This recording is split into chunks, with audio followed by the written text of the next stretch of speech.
Coming Life bukan sekedar kisah perjalanan hidup seseorang mengalami transformasi, tetapi melalui kisah ini diharapkan setiap kita yang menonton dapat mengambil sebuah pelajaran supaya kita sama-sama terus mengalami transformasi di dalam kehidupan kita. Siap mengalami transformasi? Sebelum kita saksikan kisah malam ini, yuk mari sama-sama kita datang memuji dan menyembah Dia.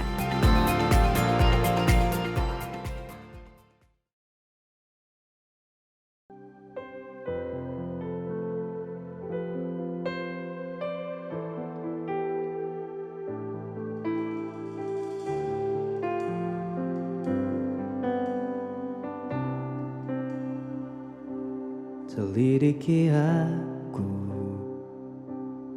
lihat hatiku, apakah ku sungguh mengasihimu, Yesus, Kau yang Maha Tahu dan menilai hidupku, tak ada yang tersembunyi bagimu. Selidiki aku, lihat hatiku, apakah ku sungguh mengasihimu, Yesus, Kau yang Maha Tahu dan menilai hidupku, tak ada yang tersembunyi bagimu. Aku lihat kebaikan-Mu yang tak pernah habis di hidupku. Ku berjuang sampai akhirnya Kau dapati aku tetap setia.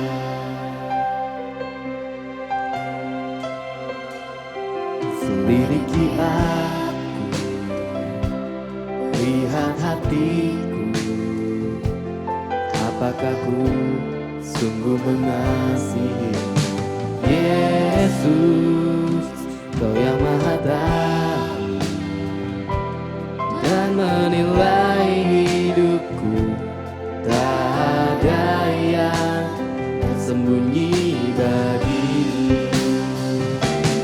Aku lihat kebaikan-Mu yang tak pernah habis di hidupku. Ku berjuang sampai akhirnya Kau dapati aku tetap setia. Aku lihat kebaikan-Mu yang tak pernah habis di hidupku. Ku berjuang sampai akhirnya Kau dapati aku tetap setia. Kau tetap setia.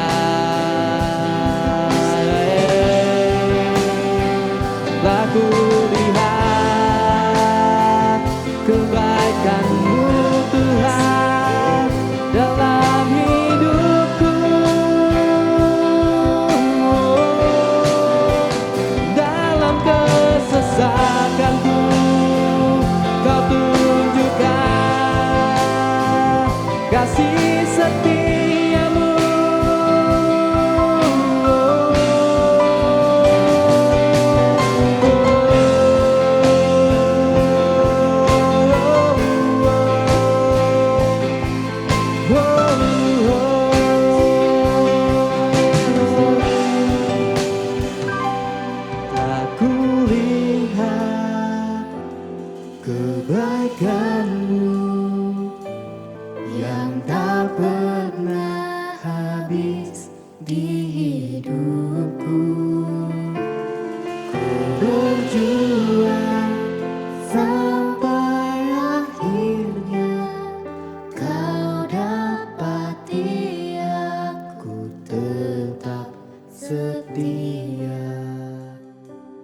Telah kulihat kebaikanmu yang tak pernah habis di hidupku. Ku berjuang sampai akhirnya kau dapati aku tetap setia.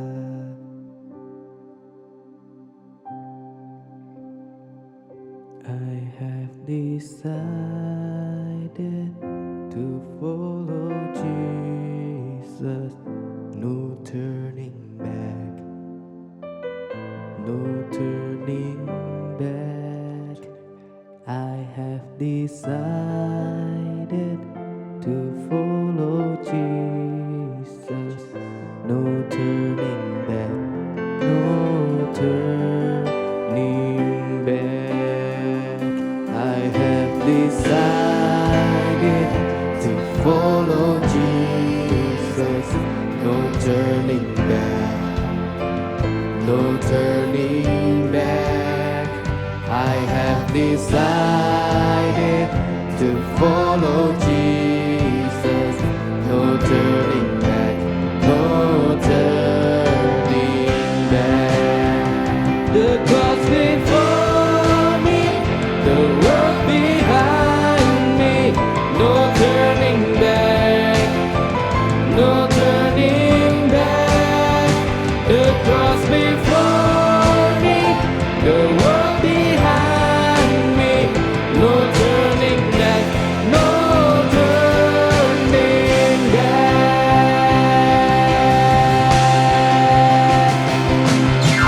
God is enough for me. God is enough for me. Everything I need is in you.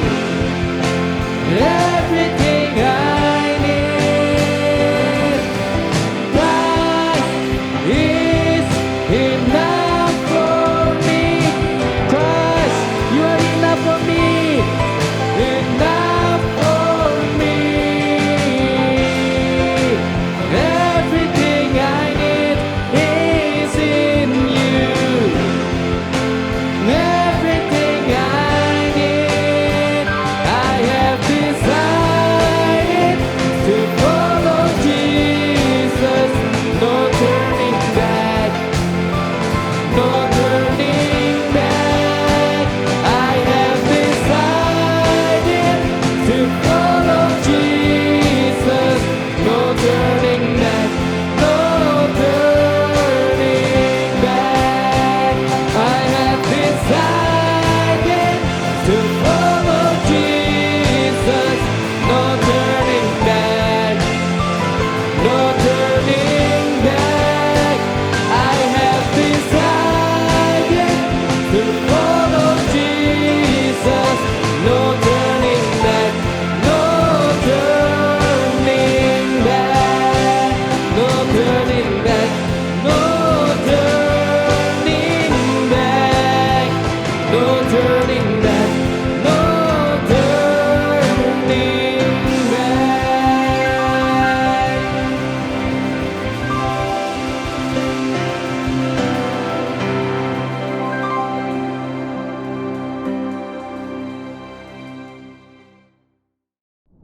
Hai semuanya, hari ini kita kedatangan satu pasang anak muda yang luar biasa di mana mereka berdua punya hati dan beban untuk kota Jakarta.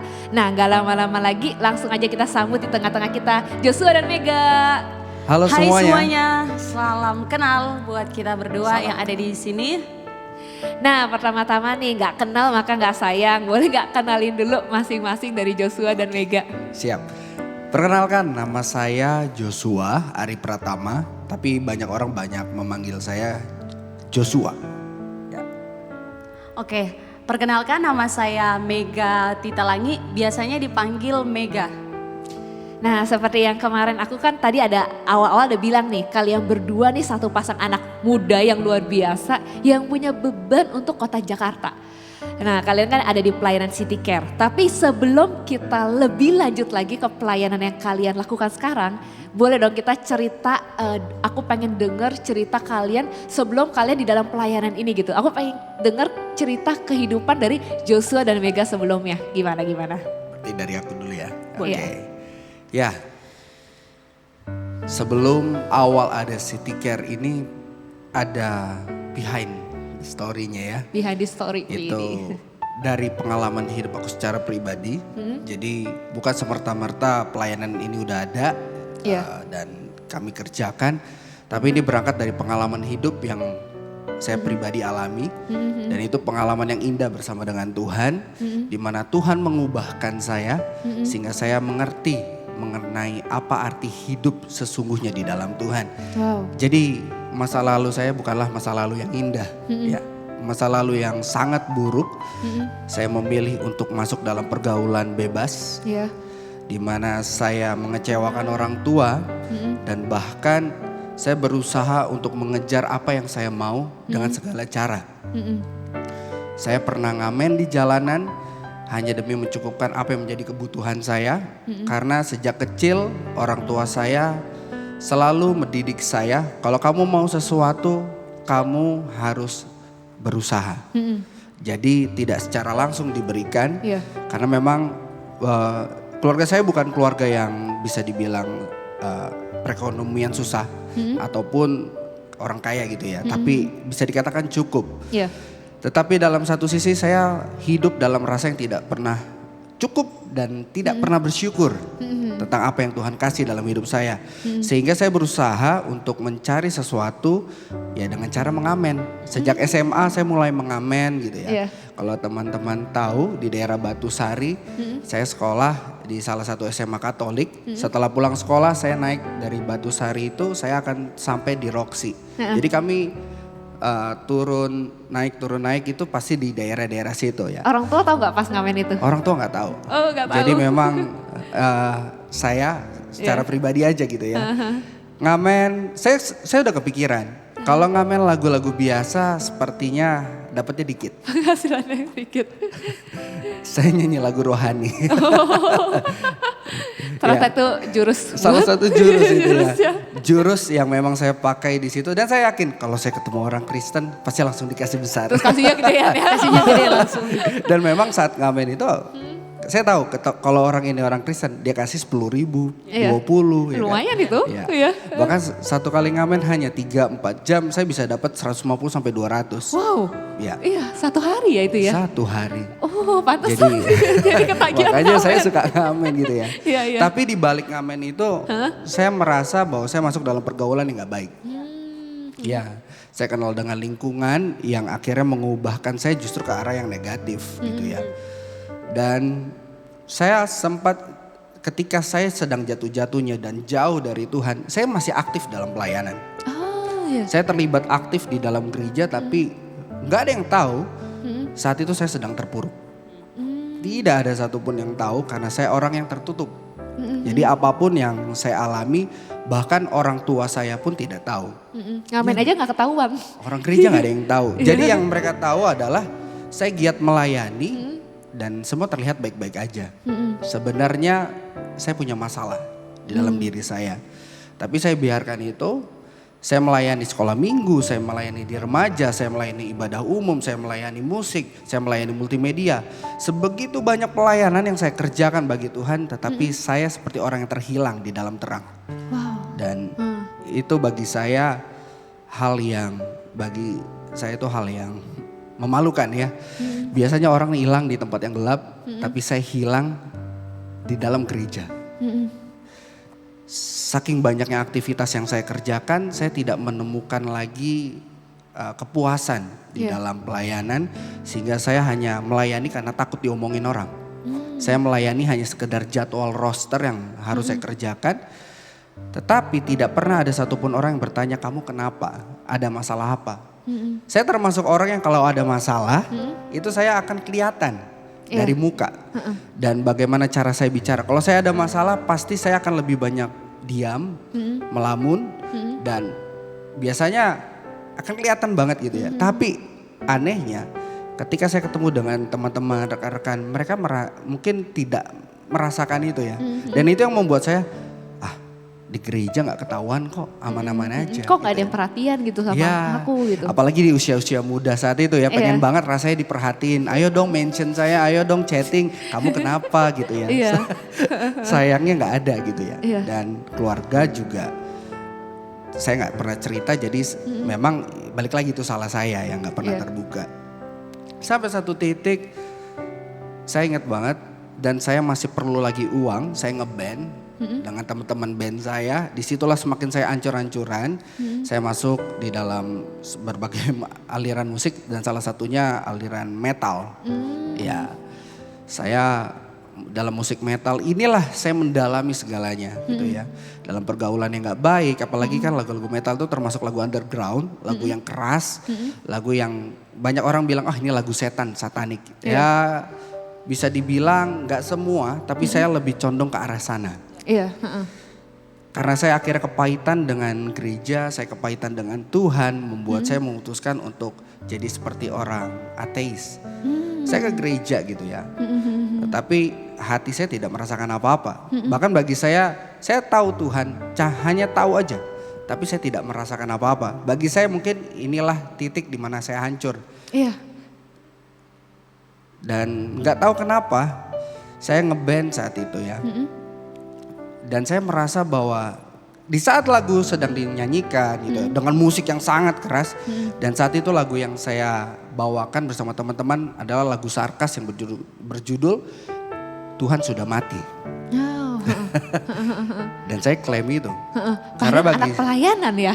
Masa dulu pelayanan. Saya masih pelayan minggu ke gereja. Orang gak ada yang tahu. Jeleknya di situ ya. Jangan ditiru, jangan ditiru. Jadi setelah itu saya selalu bawain lagu itu Tuhan Sudah Mati. Tetapi dalam hati saya ada yang berbicara. Anakku pulang. Bayangkan saya klaim lagu itu. Di dalam hati saya ada suara yang jauh lebih kuat katakan anakku pulang. Awalnya saya abaikan. Tapi setelah saya panggung itu saya pulang, saya ke kamar. Saya ingat banget saya merenung. Saya bilang sama Tuhan. Tuhan saya tahu saya masih anakmu. Hanya saja saya yang lari dari hadapanmu. Kalau memang Tuhan bisa ubahkan saya sekali lagi, saya akan bawa hidup saya sepenuhnya buat Tuhan. Dan entah itu apa, karena dari dulu saya gak pernah kepikiran mau pelayanan jalanan, anak-anak pang seperti pelayanan sosial. Saya hanya kepikiran penting saya berubah. Sampai satu titik perubahan saya terjadi dalam event Natal. Dan itu bukan KKR. Tapi ibadah sekolah minggu. Jadi saya bukan guru sekolah minggu saat itu. Saya memutuskan untuk fokus kepada band saya dan saya vakum gitu ya. Saya duduk di belakang. Mereka lagi buat lingkaran, mereka lagi berdoa. Dan itu memang mereka semua menyembah.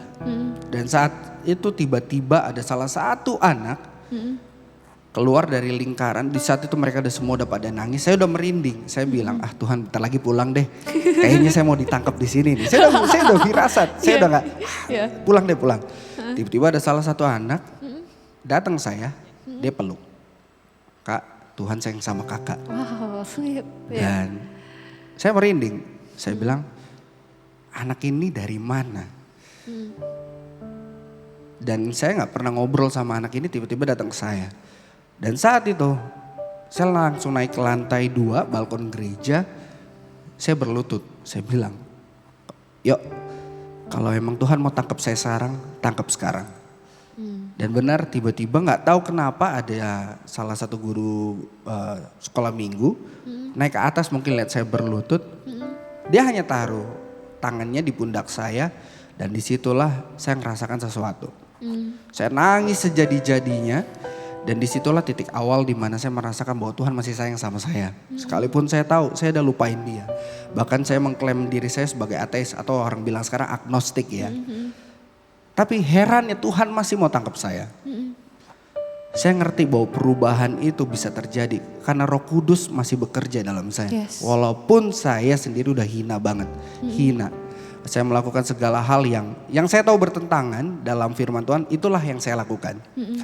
Sampai satu kali itulah momen pertama dan akhirnya saya ikut lagi retret 6 bulan kemudian. Disitulah akhirnya saya mengalami pengalaman pribadi dengan Tuhan. Dan saya memutuskan, Tuhan ini hidupku, kau mau buat apa? Silahkan, terserah Tuhan. Dan disitulah start awalnya. Akhirnya saya dulu sekolah Alkitab ya. Saya sekolah Alkitab lalu saya praktek, saya bantu di salah satu gereja. Dan ini awal kisahnya ya. Saya bantu di salah satu gereja besar di Sidoarjo. Dan di sana secara tidak sengaja saya bertemu dengan rekan-rekan anak-anak muda yang mereka senang melakukan pelayanan sosial. Dan akhirnya saya ikut join bagi-bagi nasi di daerah Pasar Larangan Sidoarjo, dekat rel kereta stasiun Sidoarjo, kami bagi nasi. Lalu akhirnya kemudian saya diajak salah satu staf oleh di sana, staf gereja di sana, saya diajak ke penjara Medaeng, Surabaya. Di sana seru banget. Saya baru pertama kali benar-benar pelayanan penjara ketemu sama mereka dan saya melihat bagaimana mereka adalah orang-orang yang hilang harapan. Ada yang masuk karena memang kesalahan mereka, tetapi ada yang masuk bukan karena kesalahan mereka. Tetapi intinya mereka yang ada di dalam adalah mereka orang-orang yang hilang harapan. Dan kebetulan kami dapat kesempatan untuk melayani mereka setiap bulan. Awalnya saya pikir biasalah gitu ya. Setiap orang pasti buat dosa, pasti kalau salahnya masuk penjara. Tapi satu kali saya pimpin pujian di sana. Dan saya melihat bagaimana mereka rindu diubahkan. Dan bahkan pernah saya pimpin untuk mereka menyembah dan banyak mereka yang saya sempat saat itu lihat mereka rebah gitu ya. Mereka sedih, mereka nangis dan ketika saya ajak ngobrol mereka cuma bilang, kalau Tuhan masih izinkan saya satu kali lagi, saya akan perbaiki semuanya. Dan di situ ngeklik dan saya selalu ingat itu kan saya dulu udah alami. Sekarang kenapa saya masuk di pelayanan Medaeng, penjara, lagi-lagi seperti itu. Kemudian diajak lagi sama teman saya dalam pelayanan anak-anak pang, Crossline Ministry. Disitulah saya lihat dan saya ikut bagaimana anak-anak pang yang notabene pasti dipandang sebelah mata masyarakat. Masyarakat pasti akan bilang ini sampah. Karena ketika kita kumpul, kita ibadah, penampilan mereka masih sama seperti anak-anak pang di jalanan. Kucel ya, rambutnya warna-warni, ya, tindik. Tapi saat itu saya ikut komsel mereka, saya duduk, saya main gitar diminta, Jos kamu main gitar. Ketika penyembahan kita nyanyi, anak-anak pang ini nyanyi sambil nangis. Dan saya merinding saat itu. Bahkan anak pang ini ada yang bawa temannya lagi gitu. Saya tanya kenapa setiap minggu selalu ada orang baru. Karena kalau ada satu yang udah berubah, yang berubah ini akan bawa temannya yang lain untuk berubah. Jadi saya ngerti dari situ sistem, satu diubahkan harus mengubahkan yang lain. Dan dari situ saya ingat lagi hidup saya. Tuhan udah ubahkan saya nih. Sementara saya masih menikmati untuk diri sendiri. Dan saya mulai melihat bahwa pelayanan demi pelayanan ini mengiring saya pada saya harus buat sesuatu. Sampai akhirnya saya memutuskan untuk pulang ke Jakarta. Dan di saat itulah saya bersama dengan Mega, ya kami memang satu visi. Gitu ya, ketemu nggak sengaja. Nah ini nanti seru nih, nanti kita tanya dari versi Mega nih. Ya terus? Ketemu nggak sengaja di Instagram gitu ya. Orang biasanya Instagram upload foto dan ya video. Dan saya kebetulan senang cover lagu, saya cover. Dan saya juga lihat dia sering upload foto sama anak-anak kecil. Saya bilang, wih keren juga ya. Saya nggak tahu ternyata dia udah sekolah teologi, saat itu saya belum. Ya. Jadi yang pelayanan di Sidoarjo itu belum sekolah teologi? Belum, cuma sekolah Alkitab itu cuma sekolah pendidikan karakter selama 9 bulan gitu ya. Jadi saya nggak tahu. Jadi dengan posisi saya saat ini pun dia sudah selesai dengan kuliahnya sampai S2, saya belum apa-apa. Iya. Bahkan ini kaprodi saya sendiri. Ini prodi saya sendiri gitu ya. Iya. Ya. Tapi memang berawal dari Instagram. Ya itulah cara Tuhan ya. Unik. Iya, untuk mempertemukan saya bilang ya. unik banget. Saya upload video, dia komen. Saya awalnya biasa. Akhirnya saya follow dia, saya lihat fotonya kok banyak dengan anak-anak, saya tertarik. Akhirnya kami kenalan selama 6 bulan sampai akhirnya saya bilang, yuk Dia aja deh. Oke. Nah, sebelum kita dengar dari versinya Mega ya, aku sedikit konklusiin, maksudnya gini loh, ternyata itu kadang-kadang kita suka berpikir, oh orang-orang yang terhilang itu tuh orang-orang yang di luar gereja gitu loh. Ya. Padahal sebenarnya begitu banyak juga anak-anak gereja, anak-anak yang mungkin pelayanan tapi maksudnya mereka juga terhilang gitu. Ya. Dan aku percaya gitu loh, maksudnya setiap dari kita itu tuh pasti punya Tuhan tuh kasih calling gitu loh. Ketika Joshua, aku nggak tahu gitu loh, maksudnya apa yang menyebabkan mungkin banyak yang pelayanan di gereja mungkin mereka mengalami kecewaan, mereka mengalami bitterness, pasti banyak faktornya gitu. Tapi maksudnya Tuhan itu nggak pernah ninggalin kita gitu loh. Ya, Tuhan itu setuju. mengejar kita, Tuhan itu menangkap kita, dan setiap luka-luka kita, setiap amarah kita, setiap kekecewaan kita, kedepannya akhirnya jadi blessing buat orang-orang yang memerlukan, ya kan? Setuju. Sekarang nih lanjut nih, dari kita dari ceritanya dari gimana nih Mega sampai akhirnya tuh awal-awal kenalan dengan Joshua, akhirnya memutuskan Joshua untuk balik ke Jakarta dan care untuk kota ini. Kita coba dengar kisahnya Mega juga. Boleh Mega ceritain dari awal juga kali ya? Berbeda dengan cerita Joshua ya. Iya. Kalau hidup dia hidup dengan kehancuran. Iya. Kalau hidup aku secara pribadi dari SD sampai SMA itu kayaknya kurang bersyukur. Istilahnya memang kehidupan dari kedua orang tua secara ekonominya tidak ada. Tetapi yang kenapa Mega bilang kurang bersyukur. Dari SD Mega puji Tuhan dapat beasiswa. SMP beasiswa, SMA beasiswa. Dan satu titik kayak ngedumel ke Tuhan dan ngedumel ke mama. Kan anak kamu ini udah dapat beasiswa, kamu juga dong apa yang aku minta tolong dikasih. Kayak ngedumel gitu sama orang tua. Itu yang aku bilang kurang bersyukur dengan apa yang sudah aku dapatkan. Sampai satu titik di akhir SMA, aku dapat panggilan untuk kuliah. Seperti yang Joshua udah jelaskan tadi, kuliah di SCT Baptis Kalvari. Saya S1 di sana. Pertama orang tua nggak menyetujui untuk sekolah teologi. Kenapa? Orang tua selalu berpikir gini, ngapain kamu sekolah teologi? Kamu udah sampai SMA, sekolah teologi di pikiran orang desa, sekolah teologi itu nggak menghasilkan uang. Apalagi anak gue pinter nih, beasiswa mulu ya kan? Ya terus. Kata mama sama papa, kamu nggak usah sekolah teologi. Selesai kamu teologi, kamu jadi apa? Kamu nggak bisa menghasilkan uang. Wah, sampai aku secara pribadi, wah orang tua saya ini pengen saya sekolah apa dong kalau nggak mau teologi. Dan akhirnya coba berdiskusi, kamu lebih baik jadi perawat, nanti ada yang biayain lagi. Terus aku bilang, tapi kan keputusan aku secara pribadi karena memang kelas 3 SMA itu sudah membuka hati untuk menerima Tuhan Yesus. Dan aku berkomitmen untuk sekolah teologi. Kenapa? Dapat beban, panggilan. Bebannya apa sih sampai aku secara pribadi mau ambil teologi? Saya tertarik ketika saya selesai dari sekolah teologi, saya mau mengajar ke anak-anak. Anak-anak siapapun karena saya memang cinta anak-anak. Jadi panggilan itu ada ketika saya terlibat dengan anak-anak, saya membuka hati, membuka diri untuk menerima Tuhan Yesus. Dan Tuhan kasih naruh beban di dalam hati untuk ini loh anak-anak yang perlu dididik, anak-anak yang perlu dibentuk. Aku penasaran nih, biasa kan kalau untuk ngajar anak-anak kan bisa juga kenapa kamu gak ambil sarjana edukasi, nah kenapa teologi? Karena secara pribadi kalau aku belajar juga teologi bukan cuman apa yang aku dapatkan tentang untuk belajar anak-anak, tetapi ketika saya secara pribadi belajar teologi, karakter saya juga diubahkan, karakter saya juga dibentuk. Karena kan ketika kita baca firman, ketika kita berdoa, apa yang kita dapatkan dalam firman Tuhan itu pasti ketika kita percaya itu dapat kita lakukan juga di dalam kehidupan kita. Bukan kepintaran aja tapi suatu hati yang diubahkan itu. Betul. Karakter kita perlu juga diubah. Jadi waktu ambil keputusan untuk sekolah teologi memang itu ada tantangan di mana keluarga semua nggak ada yang mendukung, satu pun orang di rumah, di saudara nggak ada yang mendukung. Sampai kan kita dari kampung ya, ada sekitar 5 orang nih mau dikirim. Kenapa kita harus dikirim? Karena itu lagi beasiswa. Wah puji Tuhan banget, jadi kuliah juga saya dapat beasiswa. Akhirnya Hamin 2 minggu, pendeta saya telepon, gimana kamu jadi nggak? Wah saya belum dapat izin dari orang tua, tapi kasih kesempatan 3 hari lagi untuk saya berdoa. Dan akhirnya ketika saya berdoa, saya coba denger nih mama sama papa ngomongin apa sih. Dan ternyata hati mereka mulai kebuka.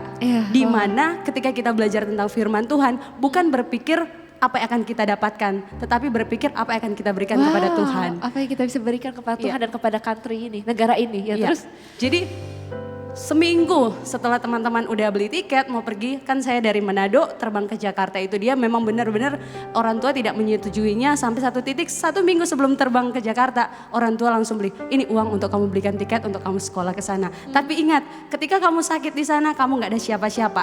Mama sebenarnya apa ya, orang tua tidak mengizinkan untuk kuliah jauh karena satu, kamu jauh dari keluarga. Karena Jakarta ke Manado, kalau kamu sakit siapa yang mau jaga? Kalau kamu sakit siapa yang mau jengukin? Aku cuma bilang gini, ketika aku sakit kan ada Tuhan Yesus. Wow, dengan polos jawab kayak gitu ke orang tua. Terus kata mereka, ya udah kalau memang keputusan kamu mau sekolah teologi, kamu mau belajar di sana, kamu pergi ke sana belajar yang benar. Dan puji Tuhannya orang tua izinkan saya untuk kuliah lagi di Jakarta dengan beasiswa. Jadi kalau bilang, Tuhan hidup saya ini kayaknya dari SD sampai saya kuliah S1 benar-benar Tuhan cukupkan semuanya. Tetapi dari saya secara pribadi yang kurang bersyukur, kurang melihat apa yang sudah Tuhan buat. Sampai satu titik benar-benar Tuhan ingetin, ini loh penyertaan saya ke kamu itu, ini loh yang sudah saya lakukan. Sampai saya sendiri sering berpikir gini, Tuhan saya secara pribadi banyak loh ngecewain, bukan ngecewain kedua orang tua, tetapi ngecewain Tuhan sendiri, di mana apa yang sudah Tuhan buat nggak saya gunakan baik-baik dan nggak saya gunakan untuk kemuliaan nama Tuhan. Sampai akhirnya itu di semester 3. Di semester 3 benar-benar Tuhan ubahkan semua pola pemikiran saya, di mana belajar lebih bersyukur dengan apa yang sudah Tuhan buat, belajar melakukan apa yang sudah saya dapatkan. Seperti ketika kita belajar teologi kan pasti kita belajar banyak hal baru yang benar-benar susah dan berat untuk kita lakukan. Susah dan beratnya kenapa? Tuhan bilang sabar, di firman Tuhan bilang sabar. Tuhan bilang kamu harus mengasihi. Bagi saya itu berat, tetapi ketika kita hidup di dalam Tuhan, kita pasti bisa untuk melakukannya. amin. Dan di semester 5 baru ketemu sama Joshua. Nah, ini udah masuk nih. Pause dulu cerita ini nih. Aku mau kasih ini sedikit, karena kemarin itu kan yang tadi cerita Mega ya. Kemarin tuh pas banget aku tuh baru ketemu salah satu seseorang yang lulusan Harvard. Nah terus habis itu ngobrol-ngobrol, terus ada salah satu teman yang bertanya seperti ini. Wah masuk Harvard kan susah ya, berarti nilainya masih ini ya, maksudnya S1 kita masih kuliah lulusan negeri, kita mesti nilai yang bagus. Dan aku suka jawaban orang yang lulusan Harvard ini, karena agak mirip sama Mega. Dia bilang kayak gini, bagi mereka nilai bagus so what? Kenapa gitu loh. Tapi yang mereka tanyakan adalah apa yang sudah kalian lakukan. Apa yang sudah kalian lakukan buat society kalian. Apa yang sudah kalian lakukan bagi negeri kalian. Jadi pas aku jawab Mega maksudnya kayak berasa wow gitu loh. Tapi benar sih, ketika kita mendapatkan sesuatu, mendapatkan nilai yang baik. Kalau dari aku secara pribadi, karena beasiswa di kampus harus ada tuntutan. Ketika kamu mendapatkan beasiswa, nilai kamu tidak boleh turun di bawah 3. Jadi harus 3,5 ke atas. Dan bersyukurnya puji Tuhan ketika kuliah di tempat itu nilainya tetap naik. Karena kenapa? Ada usaha dan balik lagi seperti Kak Jessie bilang tadi. Nilai itu sebenarnya nggak ada arti. Kenapa tidak ada arti?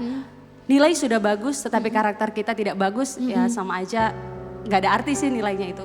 Wow, thank you, sangat memberkati. Nah sekarang nih baru kita mulai ya, tadi kita di pause dulu kisah hubungan mereka. Bagaimana awalnya kan tadi kan di pause yang ketemu sampai akhirnya punya beban untuk pelayanan City Care. Nanti kita akan ceritain lebih detail lagi pelayanan City Care. Gimana, lanjutkan cerita tadi. Dari aku ya sebentar. Oke. Jadi kenal dia itu sebenarnya dari semester 4. Tapi mengambil keputusan seperti yang Joshua bilang 6 bulan. Semester 5, karena di peraturan kampus harus semester 5 baru boleh pacaran. Kenapa? Karena kalau semester awal katanya kamu gak fokus. Padahal kalau bagi saya ada pacar itu lebih fokus ya. Bukannya ada aqua. Gak boleh sebut merek, salah. Ya. Jadi semester 5 itu saya mengambil keputusan untuk pacaran sama dia. Emang kenalnya beda. Kalau orang lain kenalnya dari gereja, dari pekerjaan, dari sekolah, dari tempat kuliah. Tapi aku sama dia kenalnya dari mana? Dari Instagram. Nah, ketika Instagram, dia upload satu foto di Instagram, cover-cover sama, dia suka upload sama anak juga, ada beberapa. Akhirnya saya secara pribadi juga komen. So, ya jaim dikit komen. Akhirnya kita tuker WhatsApp, kita chattingan sampai satu titik saya mau kenalin kamu sama keluarga dulu. Wow, langsung ya. Langsung dia bilang, saya mau kenalin kamu sama Luar keluarga. biasa nih, pria sebagai sejati. perempuan, Iya. sebagai perempuan kalau digituin, wah belum pernah ada nih cowok yang kayak gini. Tantangin aja. Oh oke, boleh. Kan kamu di Surabaya, gimana? Kapan nih? Akhirnya dia bilang, oke, tanggal 27. Tanggal 27 dia akhirnya dari Surabaya ke Jakarta. Dia pulang. Dan pertama kalinya ketemu, nggak pernah ketemu kan? Iya. Mega jemput di bandara, gimana ceritanya kenalin orang yang nggak pernah kita kenal, orang yang nggak pernah kita ketemu. Cuman pegangan di foto, handphone, mana nih, gitu kan. Akhirnya ketemu, sampai satu titik dia antar ketemu sama keluarga. Orang tua dia, adik-adik dia, langsung ketemu sama mereka semua. Di situ benar-benar ngambil komitmen. Nah dari cerita Joshua nih, gimana bisa langsung yakin mau mengenalkan Mega sama, padahal belum ketemu ya dari medsos, dari media sosial. Oke. Aku terbang dari Surabaya ke Jakarta itu ya deg-degan. Ini rupanya seperti apa? Kan ada fotonya. Aku cuma lihat dari foto, aku takut wah jangan-jangan di foto ini menipu. Tapi Pakai filter ya. Takutnya pakai filter kan, apalagi zaman B612. Cuma nggak tahu kenapa aku tertarik sama dia. Aku bilang, yuk tunggu dulu. Nanti aku di Jakarta, kita ketemu, langsung kita kenalan sama keluargaku. Dan memang aku udah tembak dia. Waktu itu aku udah menyatakan aku mau serius gitu. Tapi aku belajar dari pengalaman masa lalu. Aku selalu gagal itu di masalah bisa izin dari orang tua. Dan kali ini aku mau bawa dia langsung. Di awal hubungan langsung ketemukan dengan Biar orang tua. gak salah kesalahan masa lalu. Iya. Izin. Setelah itu pulang ke Jakarta langsung ketemu di bandara. Memang saya bingung cari dia. Dari sekian banyak, mana orangnya kan? Saya cuma pegang HP.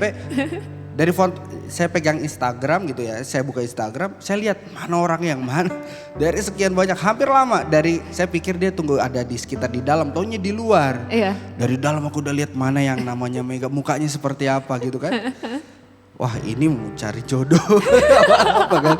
Aku udah pilih tapi belum kenal gitu kan. Akhirnya udah ketemu di luar. Oh orangnya ini. Dalam hatiku boleh. Iya boleh. Akhirnya kami naik bis gitu ya. Naik bis dari bandara langsung ngobrol. Kayak orang aneh. Namaku Joshua. Padahal kami udah kenalan gitu ya. Ngobrol-ngobrol. Gimana kabarnya gitu kan. Masih kaku banget gitu ya. Jadi akhirnya ketemulah setelah kami perjalanan sampai di tempat. Saya kasih tahu ke orang tua. Orang tua juga kaget. Oh pulang jangan-jangan kamu bawa dari Surabaya. Aku bilang enggak. Dia kuliah di Jakarta dan udah kenal gitu ya. Dan memang aku mau langsung kenalin. Memang enggak semerta-merta langsung diizinkan gitu ya. Tapi dari awal orang tua udah oke, kamu udah kenalin gitu ya. Berjalannya waktu akhirnya orang tua makin setuju dan puji Tuhannya melalui hubungan kami juga kami bangun visi yang sama. Dia suka anak-anak, saya nggak terlalu suka sebenarnya. Bukan nggak suka dalam arti nggak gimana ya, menolak gitu ya. Tapi biasa aja gitu ya. Aku ke anak-anak aku. Tetapi kalau punya hati ke anak-anak untuk terlibat dengan mereka mau. Itu sebabnya dialah yang support dari bagian sisi anak-anak. Untuk masalah terjun, untuk masalah pendekatan awal, aku paling suka di situ. Jadi saya bilang sama dia, ceritain bahwa saya datang ke Jakarta. Akhirnya saya 1 tahun kemudian itu ya, setelah ketemu kan saya pergi lagi Sidoarjo.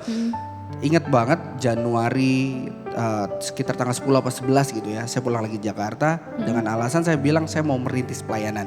Jadi awalnya Joshua itu pelayanannya bukan di Jakarta, tapi asal Jakarta. Asal Jakarta, orang Jakarta asli.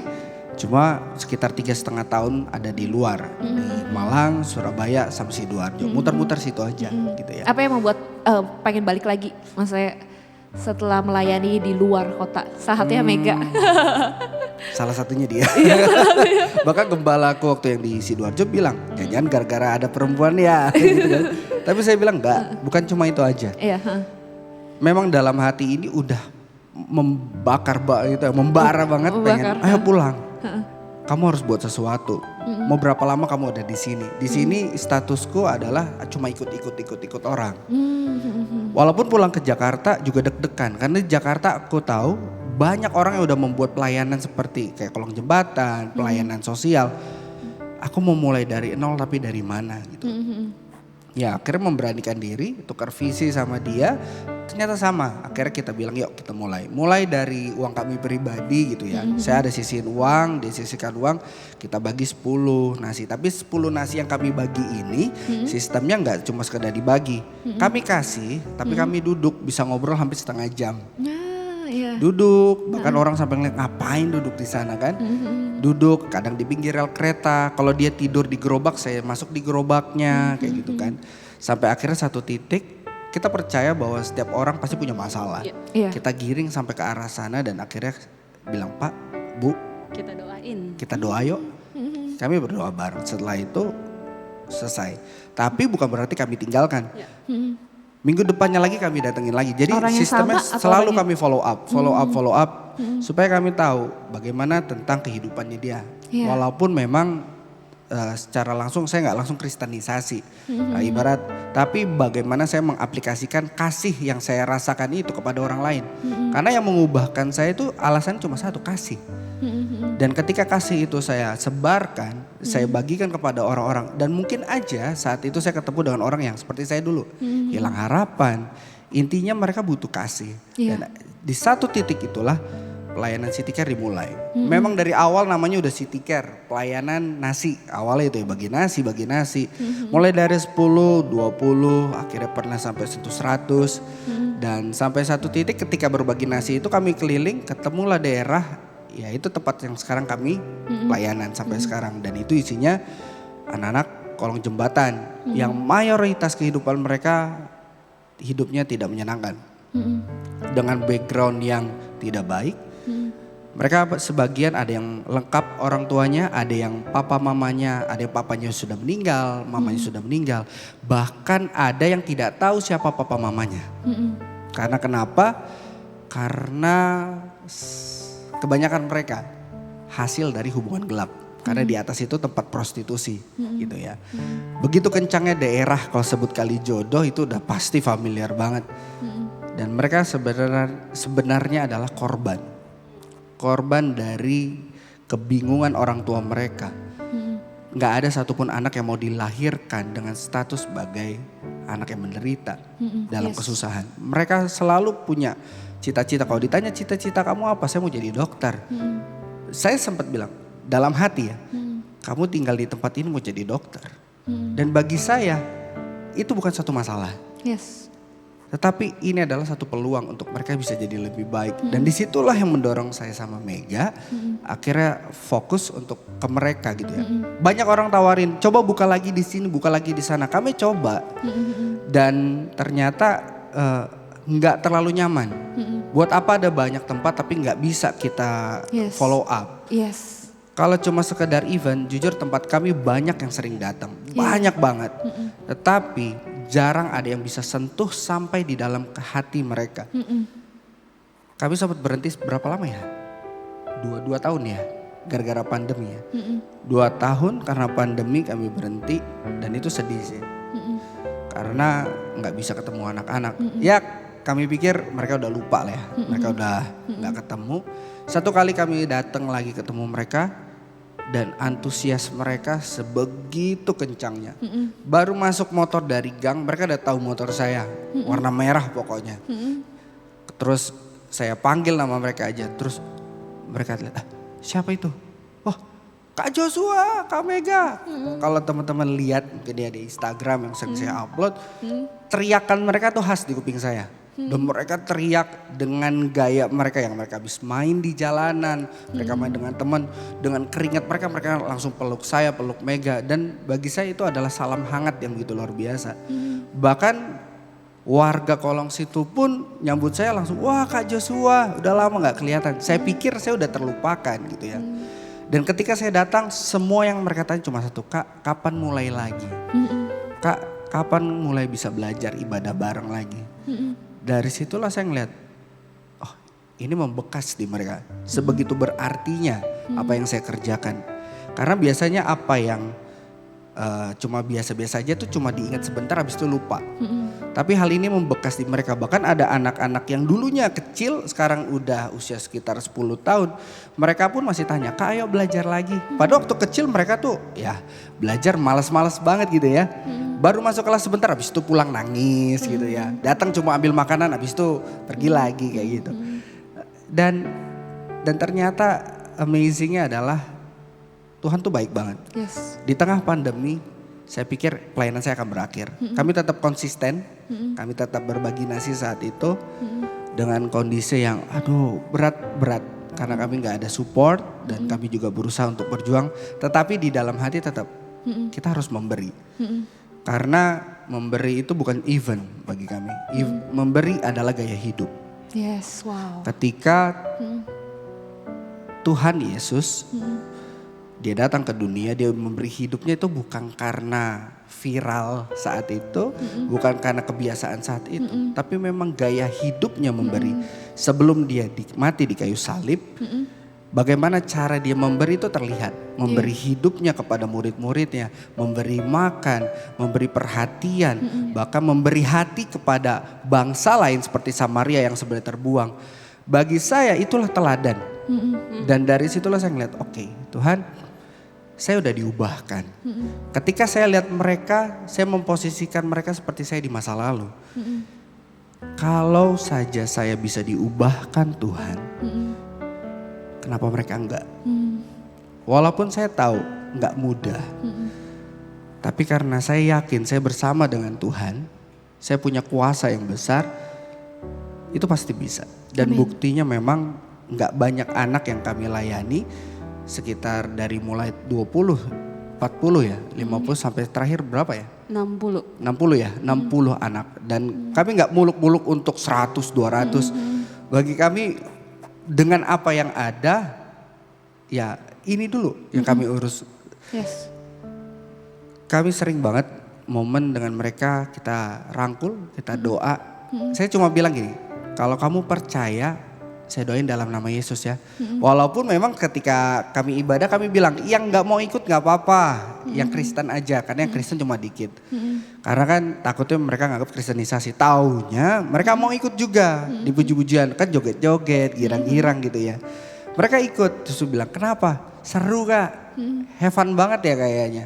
Ikut bahkan banyak dari orang tua yang ikut support. Udah masuk aja masuk ikut. Karena gak membawa pengaruh negatif, membawa pengaruh positif bagi mereka. Itu yang aku lihat ketika kita bisa membaur dengan lingkungan dan percayalah Injil itu selalu memberi dampak positif. Yes. Tetapi jangan langsung gamblang bertobat. Kalau gak bertobat masuk neraka, wah selesai. Iya. Tapi saya masuk dengan pendekatan yang cukup lama, keterlibatan dengan mereka dan proses itu terjadi.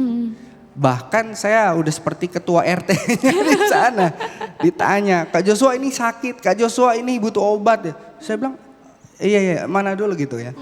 Mega biasanya fokus di dalam gitu ya. Biasa kami ada tim di dalam untuk setelahnya nyanyi, kita ibadah. Barulah saat itu belajar pecah kelas. Saya gak ikut di kelas, saya cuma pantau, abis itu saya keluar. Tujuan saya adalah pendekatan ke lingkungan. Saya tetap intens dengan setiap orang tua dengan warga yang ada. Saya tanya kabarnya gimana, saya doain mereka satu-satu. Bahkan pernah sempat kejadian ketika Mega lagi ngajar, saya keluar ketemu satu perempuan bekas kecelakaan. Jadi kakinya bolong parah dan dia gak bisa berobat. Dan ketika itu dia cuma pakai daun pisang. Dia balut sama obat herbal gitu ya. Lobangnya parah banget, udah busuk. Dan saat itu saya diminta doain. Saya cuma dalam hati gini, Tuhan gak bisa nih aku nyembuhin. Aku doain takutnya ntar malah gak sembuh, orang gak percaya sama engkau gitu ya. Tapi saya langsung mikir, masalahnya sembuh atau tidak kan bukan di saya. Sekarang saya di sini pun tujuannya adalah menyatakan kasih. Saya mendoakan dia menyatakan bahwa saya mengasihi. Bahwa kasih Tuhan ada di tempat yang seakan-akan tidak terjangkau siapapun. Tempat yang gelap. Akhirnya aku doain. Pelan-pelan aku tahu latar belakangnya ternyata dia terlibat dalam prostitusi. Dan puji Tuhan dia sembuh. Walaupun butuh waktu sekitar 2 bulan ya. Tapi dari situ akhirnya terkenal lah. Wah Kak Joshua ini ada yang sakit doain dong. Kak Joshua ini sakit doain dong gitu ya. Saya langsung dalam hati Tuhan. Serem juga ini. Lama-lama aku buka KKR ya. Kesembuhan ilahi gitu ya. Tapi enggak. Tapi dari situ aku cuma belajar gini. Apa yang udah aku pelajari. Apa yang udah aku alami dalam hidup. Aku yang diubahkan sama Tuhan. Aku percaya masih ada orang di luar sana yang perlu kasih Tuhan, perlu mendengar. Yes. Dan caranya gimana? Gak bisa tunggu orang lain atau suruh itu aja tuh pendeta ini aja yang pergi. Hamba Tuhan aja, gak bisa. Harus mulai dari diri sendiri. Dari saat itulah aku yang memberi diri dan bilang, ya Tuhan ini hidupku, pakai sesuai rencanamu. Awalnya berat, tapi setelah menjalani puji Tuhan penuh sukacita. Wow. Gitu ya. Nah, sebelum aku bakal mau nanya ke Mega ya detail tentang pelayanan City Care lebih lagi, aku suka kata-kata Joshua yang tadi dia bilang, hidup itu memberi itu bukan event, tetapi memberi itu ada lifestyle. Ya. Dan sering banget ini salah satu quote yang juga menjadi pegangan hidup aku gitu loh. Di mana dibilang hidup itu bukan mengenai durasi, tetapi hidup itu adalah mengenai kontribusi. Yes. Dan aku bersyukur gitu akhirnya di tahun 2022 ya, biarpun yayasan kita juga udah lama, waktu itu sempat ada yang COVID, akhirnya gembala kita kenal sama Joshua, akhirnya kita bekerja sama, dan yang salah satu yang mendasari kenapa kita sangat happy, sangat bersyukur bisa ketemu Joshua dan Mega adalah kalian bukan mau cuma sebuah event, bukan cuma kasih nasi dari bungkus, minggu depan udah gak tahu, tetapi adalah hubungan yang dibangun yang benar-benar kita menunjukkan kasih sehingga sampai benar-benar melihat seperti acara kita Transforming Life, melihat perubahan hidup dari hidup-hidup mereka.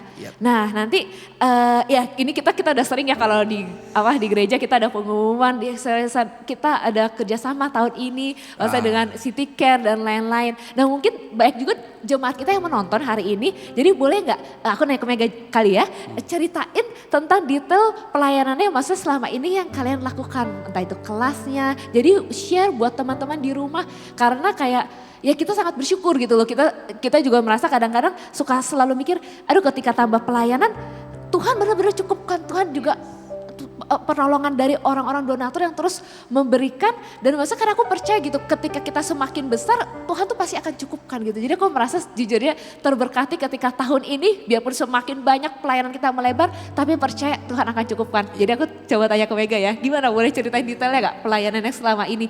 Boleh. Jadi sebelum Mega ceritain, Mega juga senang dengan kata-kata yang tadi, memberi sampai benar-benar memberi itu menjadi gaya hidup kita. Itu yang selalu aku tekenin juga ke Joshua, bahkan di pelayanan City Care. Kita selalu bilang, beri terus, beri sampai di mana memberi itu udah jadi gaya hidup kita dimanapun kita berada. Kita ya tujuannya untuk memberi, untuk memberkati orang lain. Karena kenapa? Kehidupan kita sudah menjadi berkat. Jadi buat teman-teman juga yang nantinya menonton, jangan berpikir memberi itu dengan harus jumlah yang besar, memberi itu harus dengan uang atau apa, enggak. Kalau konsep aku memberi itu aku selalu tekankan ke Joshua, bukan cuman dengan uang. Ketika kita bertemu dengan orang lain, kita sapa, itu udah memberkati orang lain. Iya, itu memberkati banget sama. Ketika kita ketemu orang, kita sapa mereka, hormati mereka, peduli dengan mereka merasa dihargai. Itu yang terpenting buat anak-anak muda juga ya. Ketika bertemu dengan orang-orang yang lebih tua, dengan orang-orang yang ada di sekitar, coba peduli dengan mereka, beri apa yang kalian bisa beri. Jangan cuma berfokus, wah saya nggak punya uang, saya lewatin aja. Enggak, bukan cuma itu. Fokus kita memberi.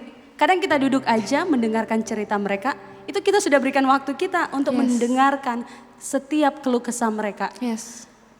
Orang-orang jalanan itu sebenarnya kebanyakan orang yang tidak didengar. Maksudnya yang tidak didengarkan oleh lingkungan sekitar. Makanya ketika kita ada di tempat ini, kita yang sudah tahu apa yang harus kita lakukan, kita duduk bersama dengan mereka seperti yang Joshua juga jelaskan tadi. Ketika kita berbagi makanan, bukan tujuan kita untuk berbagi, tetapi kenapa? Tujuan kita mau duduk bareng mereka, dengerin cerita mereka, dengerin semua keluh kesah mereka. Karena kenapa? Dengan kita dengerin cerita mereka, mereka kayak wah lega banget. Mereka juga butuh tempat untuk bercerita. Jadi buat teman-teman yang menonton ya, pakailah hidup kalian untuk menjadi pendengar yang baik, menjadi yang bisa menghormati, menghargai orang-orang yang ada di sekitar. Balik lagi ya, udah balik di pertanyaan tadi, di mana apa sih yang kita lakukan di kolong jembatan? Jadi City Care itu dia sudah dimulai sekitar 5 tahun. Jadi City Care ini ada sebenarnya berawal dari berbagi nasi. Sampai satu titik kita mendapatkan tempat yang Joshua sudah jelaskan tadi di kolong jembatan yang ada di dekat Kalijodo. Yang kita lakukan di situ sebenarnya apa sih? Yang kita lakukan, pertama kali kita lakukan di sana adalah beribadah. Setelah kita beribadah, 30 menit kita langsung bagi kelas. Bagi kelas itu untuk apa? Sebenarnya kita punya tujuan untuk di kolong itu. Bukan mau tujuan kita yang nggak bertele-tele sih. Tujuan kita mau anak-anak yang ada di sana. Kan kita tahu ya, ketika anak-anak kolong jembatan itu mereka yang putus sekolah, mereka yang nggak bisa baca, nggak bisa nulis. Tujuan kita ada di sana juga satunya supaya mereka bisa membaca, supaya mereka bisa menulis. Kadang mereka yang kerja di jalanan itu sering dibodoh-bodohin sama orang-orang. Ini berapa uangnya? Oh ini 10.000 dek, padahal uangnya 5.000. Itu kita udah pernah alami. Kita ngobrol bersama dengan anak-anak. Makanya tujuan kita di sana buka les juga, bisa dibilang bimbel gratis. Jadi kita terkenal di kolong jembatan itu bimbel gratis. Jadi setiap ada anak-anak mana datang ke kita untuk belajar. Belajar apa aja? Di situ kita buka les musik. Jadi puji Tuhannya anak-anak di sana udah bisa main musik. Bahkan mereka kalau ngamen udah lagu rohani aja gitu kan. Bisa ngasihin uang jurus dari Joshua, Kak Joshua. Kenapa mereka pakai lagu rohani? Karena memang setiap kita berkumpul di kolong jembatan itu kita ibadah kan, denger lagu rohani. Mereka coba-coba lagu rohani. Sampai satu titik ada seorang anak datang ini, kak aku udah ngamen kemarin dapatnya segini. Aku tanya dong, kamu nyanyi lagu apa? Itu loh kak yang kakak ajarin, jalan serta Yesus. Wah, so aku bilang gini, ternyata apa yang kita ajarin di sini benar-benar tertanam di mereka gitu ya. Selain kita buka les musik, kita juga ngajarin mereka untuk baca. Ada kelas-kelas, jadi kita tanya ke anak-anak dulu. Ada yang mau baca, silakan ke guru yang akan mengajarkan mereka untuk baca. Ada yang mau nulis, silakan ke sana. Ada yang mau main musik, silakan ke sana. Dan bahkan ada yang sampai nari, kita ngajarin karena banyak perempuan ya di sana juga yang dimana mereka tuh pengen tuh kayak dibilang dance gitu. Jadi kita juga buka untuk mereka di sana supaya benar-benar ketika mereka keluar dari kolong jembatan, saya yakin dan percaya sih bahwa mereka juga punya masa depan. Dan masa depan kan gak terlihat, tapi kita harus yakini bahwa setiap anak-anak yang kita bimbing kedepannya kita gak tahu seperti apa, tapi ketika kita yakin dan percaya pasti Tuhan akan buka jalan. Itu yang sering aku bilang ke anak-anak. Kalian memang kalian dilihat di sini oke, nggak ada arti. Tetapi ketika kalian mau belajar, percaya kalian keluar dari tempat ini, apa yang sudah kalian dapatkan, kalian lakukan di luar sana pasti akan diberkati. Amin. Ada kelas apa lagi ya kita? Kelas apa ya? Berhitung tadi. Bahasa Inggris juga. Oh, wow. Tapi nggak sering ya, karena biasa kami ajak mahasiswa yang pintar bahasa Inggris, orangnya nggak terlalu punya waktu karena dia bertabrakan dengan waktu itu kelas gitu. Jadi ketika dia bisa, dia ajar bahasa Inggris gitu ya, ajar. Ada juga kreativitas gitu kan. Kita ajarin buat misalkan sesuatu dari barang-barang bekas gitu ya. Dan ya kita buat pokoknya semenarik mungkin. Dan kami juga ikutin ada beberapa event kayak contoh Valentine, kami bikin kartu bentuk love lalu kasih ke orang tua mereka. Dan momen ini pun jadi momen yang berkesan ya. Pernah ada salah satu anak namanya Dolly, dia backgroundnya adalah pengamen, papanya pemulung, mamanya juga gitu ya. Tapi suatu kali, saya lupa itu kapan ya, dia tidur sama mamanya, papanya mulung itu biasanya nggak pulang. Tidur, dia bangun, mamanya masih tidur, dibangunin nggak bangun. Dia nggak sadar, ternyata mamanya udah meninggal. Dari malam itu. Dan dia gak cerita sama yang lain. Dia pikir mamanya masih tidur gitu ya. Setelah dicek lama-lama kemudian bau busuk. Dan ternyata selama beberapa hari dia tidur dengan mayat mamanya. Dan papanya kondisi saat itu tidak pulang berhari-hari. Papanya mulung itu ya bisa pulang hari itu. Ada juga bisa sampai 1 minggu. Mulung sampai keluar daerah gitu ya. Sampai ke Bekasi. Jadi sekalinya pulang ngepul udah. Tapi dalam kondisi itu mamanya meninggal. Dan Dolly ini termasuk anak spesial berkebutuhan khusus. Walaupun dengan kekurangannya tapi dia antusias banget. Waktu itu sempat ya dari Exodus support kasih sepatu. Nah itulah Dolly. Dia cuma dikasih sepatu aja lompat-lompat girang joget. Dia yang se-excited itu. Bahkan kak saya mau nyanyi. Iya, saya udah nonton. Saya dalam hati saya tahu suara kamu seperti apa. Kayak lebih bagus kamu jangan nyanyi. Saya bilang kayak gitu. Enggak kak, saya mau nyanyi. Nyanyi udah. Nyanyi apa? Enggak jelas. Tapi semua happy gitu karena orangnya lucu gitu. Dan saya ngeliat bahwa wow.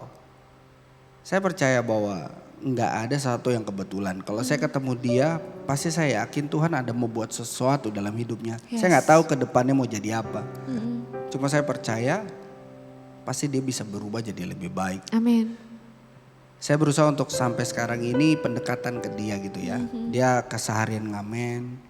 Dan dari itulah even Valentine itu, balik lagi saya hampir lupa. Valentine itu saya buat momen dimana anak-anak kasih kartu ke orang tua.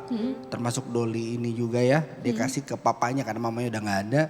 Dia peluk sampai nangis. Ada anak-anak yang rangkul ke mamanya. Ternyata memang tidak pernah mamanya bilang. Anak saya gak pernah bilang I love you. Gak pernah bilang sayang atau gimana. Ketika momen itu kasih kartu. Anak peluk orang tua peluk anak. Ada yang nangis, ada yang terharu. Dan saya pun ngeliat wow. Ini pasti proses pemulihan sedang terjadi. Di momen Valentine itu sih yang aku secara pribadi juga ingat. Sorry kepotong. Jadi di mana kita tuh buat acara setiap anak tuh buat kartu ucapan ke orang yang mereka sayang. Entah itu teman, keluarga.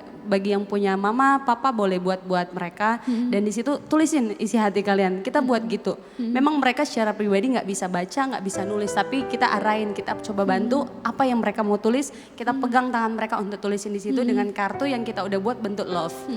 Di situ juga saya Mega secara pribadi melihat wah itu benar-benar terjadi pemulihan juga buat lingkungan. Lingkungan di mana tempat kita pelayanan, tempat kita bimbel buat anak-anak. Karena orang tua sampai bilang gini, anak saya nggak pernah bilang kayak gitu, anak saya nggak pernah peluk saya, kok bisa kayak gitu. Nah dengan apa yang kita ajarin ke mereka ternyata orang tua mereka memperhatikan sehingga kita sampai saat ini diterima di kolong jembatan itu. Jadi maksudnya ketika kita melakukan hal baik dan kita melakukan pendekatan kepada orang yang ada di sekitar, pasti semuanya akan berjalan dengan baik. Kenapa anak-anak kita buat kartu ucapan kayak gitu? Karena secara pribadi, Mega aja secara pribadi umur sampai 17 tahun belum pernah ya, gengsi ya bisa dibilang gengsi untuk bilang mama aku sayang mama. Itu nanti dilakukan itu setelah aku kuliah, setelah jauh dari mama baru berani mengungkapkan. Dan akhirnya kita berpikir kenapa enggak kita buat ini buat anak-anak. Ciptakan momen tersebut. Iya, sampai mereka datang bawa coklat sama kartu love. Nih mamanya baca terus peluk. Wah nangis di situ, orang tua saja nangis ketika baca itu dia. Ini kamu yang tulis? Iya, aku sayang sama mama. Wah. Iya. Aku percaya kenapa tanya detail pelayanan kalian karena rindu gitu loh. Maksudnya percaya kerja sama kita bukan sekedar cuma kita support di dalam dana, tapi percaya pasti banyak yang menonton sini yang terbeban untuk ikut, entah itu tadi ada les bahasa Inggris, ada nari, musik dan lain-lain. Selanjutnya karena percaya pelayanan kalian sungguh memberkati bukan hanya anak-anak jalanan, tapi memberkati buat setiap dari kita yang mendengar untuk punya hati yang menjadikan giving is a lifestyle. Memberi adalah gaya hidup kita. Ya, dan selanjutnya ada nggak pesan dari Joshua dan Mega dari kalian berdua untuk teman-teman di rumah? Topik kita kan kita ngomongin tentang transforming life. Tadi kita udah ngomongin gimana Tuhan mengubahkan hidup Joshua, mengubahkan hidup Mega, mengubahkan pola pikir sampai akhirnya kalian bisa terbeban melayani orang-orang. Boleh nggak kasih pesan-pesan buat teman-teman di rumah? Kalau dari aku simple ya, nggak ada kata terlambat untuk Tuhan mengubahkan seseorang. Dan ketika orang itu diubahkan, aku percaya Tuhan akan bentuk dia menjadi bejana yang indah. Dan untuk mengubahkan itu, percayalah Tuhan membutuhkan kita orang-orang percaya. Kita orang-orang yang tahu kasih dan mendengar itu tentang kasih. Kita perlu bertindak, bukan hanya jadi pendengar. Seringkali orang Kristen kan berhenti hanya sekadar mendengar. Menjadi pelaku dalam hal mengasihi. Yaitu dalam sesama kita, lingkungan. Mungkin gak perlu ekstrim seperti aku di jalanan seperti apa gitu ya. Tapi dengan sekitar kita, ketika kita memiliki compassion, belas kasihan kepada sekitar kita. Percayalah sentuhan kita, perhatian kita sekecil apapun itu bisa menyatakan kasih. Yang saat itu orang itu mungkin aja mau bunuh diri. Mungkin orang itu saat itu mau berhenti ya melakukan sesuatu karena dia sudah merasa ini gak ada jalan keluar. Percayalah, hidup kita pasti dipakai Tuhan untuk menyatakan jawaban bagi setiap orang yang hilang harapan. Yes. Karena yang kita nyatakan bukan tentang diri kita. Ketika kita menyatakan kepada orang lain, yang kita nyatakan adalah Kristus. Dalam wujud apa? Perbuatan kasih kita kepada sesama. Itu. Oke, kalau dari Mega mau berbagi dan buat teman-teman semua yang menonton ini, ketika kalian dapat kesempatan untuk berbagi, kalian dapat kesempatan untuk mengasihi, kalian dapat kesempatan untuk mengampuni, lakukanlah itu dia. Karena ketika kalian melakukan itu dia, pasti apa yang kalian anggap, wah ini gak akan bisa nih, ini gak akan mungkin nih, itu semua akan menjadi mungkin. Sama halnya ketika kita juga pelayanan ya. 2 tahun berhenti dari pelayanan di kolong jembatan karena pandemi dan merasa pengen menyerah. Wah ini udah gak ada jalan. Tapi ketika kita berserah, ketika kita datang kepada Tuhan, kita sampaikan kerinduan hati kita. Jadi buat teman-teman ketika memiliki kerinduan di dalam hati, sampaikan kepada Tuhan. Dan apa yang kalian pikirkan itu gak mungkin, percaya Tuhan akan membuat semuanya menjadi mungkin. Jadi libatkan Tuhan di dalam setiap proses dan dalam kehidupan teman-teman yang menonton pada saat ini. Amin. Wah, sangat-sangat terberkati banget dengan cerita dari Joshua dan Mega. Dan sebelum kita menutup acara ini, aku mau memberikan sedikit konklusi lagi. Aku gak tahu teman-teman di rumah apa yang sedang kalian alami. Apakah mungkin kalian sedang hidupnya diproses, apakah kalian sedang mungkin mengalami keterpurukan dan lain-lain. Aku gak tahu. Buat kalian yang sedang mengalami keterpurukan, kalian lagi merasa ditransformasi, percayalah gitu loh. Seperti bagaimana Tuhan memanggil Joshua untuk pulang. Ketika kita mau pulang ke rumah, kita mau pulang ke pelukan Bapa di surga, Tuhan yang akan menguatkan kita untuk bisa kita melalui setiap badai yang ada. Dan percaya seperti hari ini yang dikatakan bahwa hidup kita bukan mengenai durasi, tapi hidup kita mengenai kontribusi. Bahkan setiap luka kita yang ada, one day, suatu saat nanti akan menjadi kontribusi yang akan membantu untuk memulihkan teman-teman yang terluka. Dan buat setiap dari kita yang mungkin lagi sedang baik-baik aja, jangan lupa untuk mari kita lihat ke kanan ke kiri. Hidup kita bukan sekedar cuma durasi, hidup kita adalah kontribusi. Dan biarkan pemberian itu bukan cuma sebuah event, bukan cuma sebuah acara, tetapi mari menjadi lifestyle dan gaya hidup buat kita semua. Dan terakhir bakal minta, karena kita tadi udah dengar dari kisah dari Joshua dan Mega, bagaimana mereka pelayanan kolong jembatan, bagaimana dulu Joshua suka ngamen. Rindu banget nanti akan ada penampilan yang dimana Joshua dan Mega akan menyanyi buat kita semua. Dan percaya lagu ini akan sungguh memberkati teman-teman yang di rumah. Jadi jangan lupa kita akan dengarkan lagu persembahan dari Joshua dan Mega.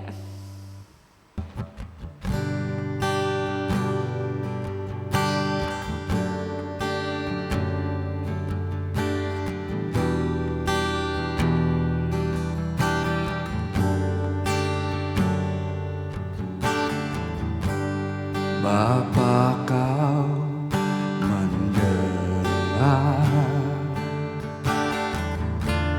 seruan hatiku, tak pernah kau lepaskan dari kasih-Mu.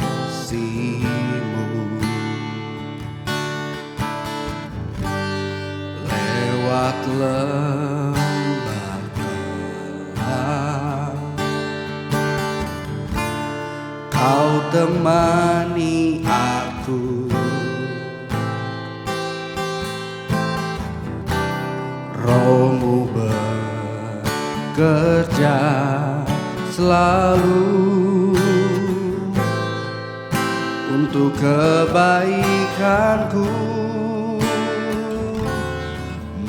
Mengalir kuasa dari tempat maha tinggi. Bapa kekal mulia, kau hadir di sini, memulihkan hati, menyembuhkan yang terluka. Ku kan tenang bersama-Mu, Bapa.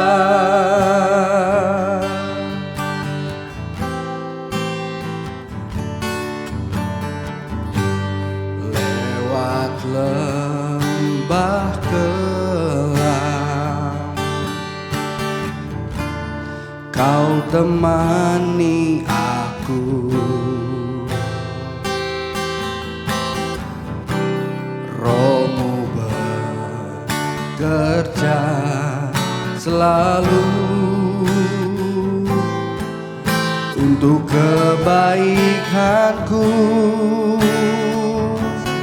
mengalir kuasa dari tempat maha tinggi. Bapa kekal mulia, Kau hadir di sini, memulihkan hati, menyembuhkan yang terluka. Ku kan tenang bersamamu, Bapa. Mengalir kuasa dari tempat maha tinggi. Bapa kekal mulia, Kau hadir di sini, memulihkan hati, menyembuhkan yang terluka. Ku kan tenang bersamamu, Bapa. Ku kan tenang bersamamu, ku kan tenang bersamamu, ku kan tenang bersamamu, Bapa.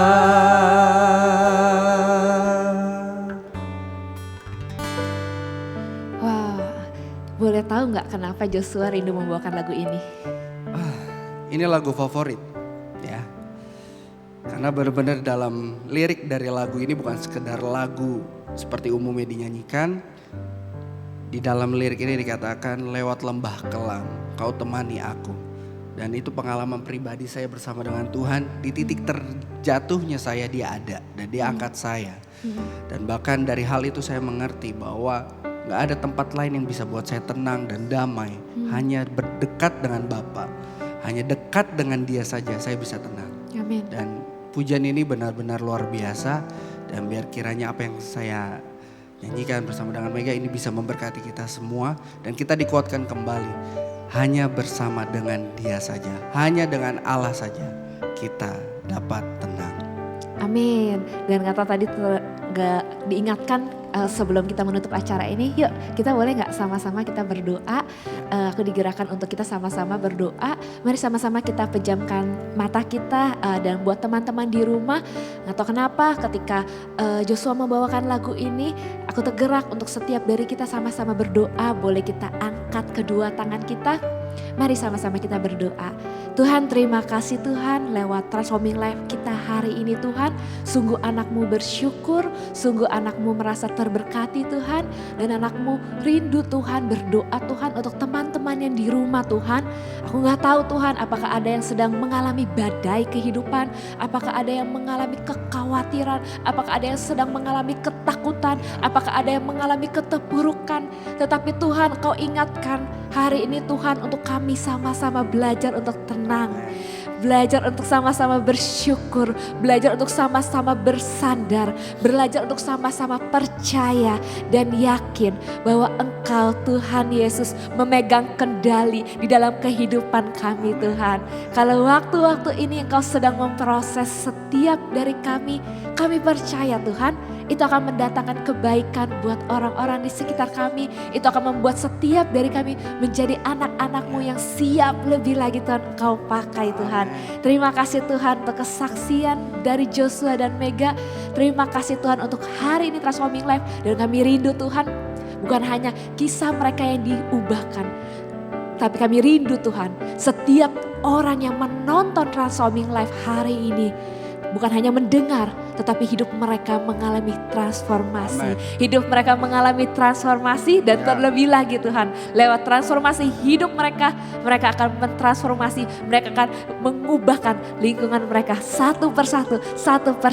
Pakai setiap kami Tuhan, di dalam nama Tuhan Yesus. Terima kasih Tuhan, haleluya, amin.